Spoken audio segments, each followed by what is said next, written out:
धम्मपद भगवान बुद्ध की अमर वाणी। विश्व के पुस्तकालय में आपको धम्मपद से बढ़कर दूसरी पुस्तक मिलनी कठिन है। त्रिपिटक में धम्मपद का एक छोटा किंतु मूल्यवान रत्न है। काल की दृष्टि से भगवद गीता की अपेक्षा धम्मपद प्राचीन स्तर है।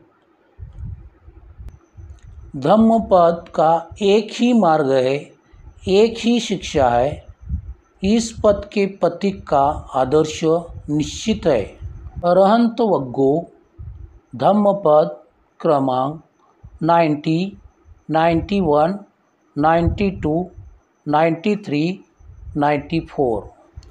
गत्तदिनो विशोकस्य विपमुत्तस्य सब्बधि सब्बगंतप्य हीनस्य परिलाहो न विज्जति।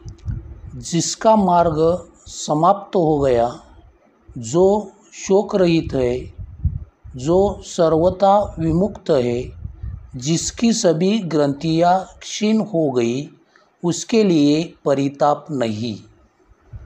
उयु युज्यन्ति सति मंतो न निकेते रमन्ति ते हंसा व पल्ललं हित्वा ओकमोकं जहन्ति ते। संस्कृतिमान उद्योग करते हैं, वे घर में नहीं रहते। जिस प्रकार हंस क्षुद्र जलाशय को छोड़ जाते हैं, उसी प्रकार वे घर को छोड़कर चले जाते हैं। एसं सन्निचयो नथिये परियात भोजना सुयतो अनिमित्तोच विमुखो यस गोचरो आकाशे व संकुतानं गति तेसं दुर्नय्या।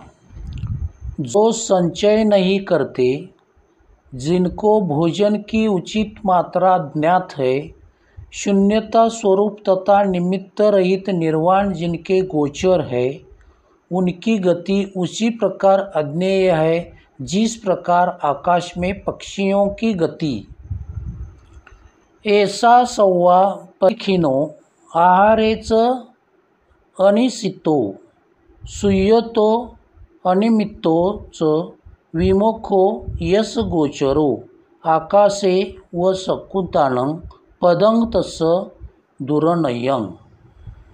जिसके आश्रव क्षीण हो गए, जो आहार में आसक्त नहीं, शून्यता स्वरूप तथा निमित्त रहित निर्वाण जिसके गोचर है, उसकी गति उसी प्रकार अज्ञेय है जैसे आकाश में पक्षियों की गति। यसी इंद्रियाणि समर्थं गतानि असा यथा सारथिनो सुदंता पहिन मानस अनास वत्स देवापि तस्य पिहन्ति तादिनो। सारथी द्वारा सुशिक्षित घोड़ों की तरह जिसकी इंद्रियां शांत है, जिसका अभिमान नष्ट हो गया है, जो आश्रव रहित है, ऐसे पुरुष की देवता भी स्पृहा करते हैं। Discovery of Buddha in India आवडल्यास लाईक, शेअर आणि सबस्क्राईब करा।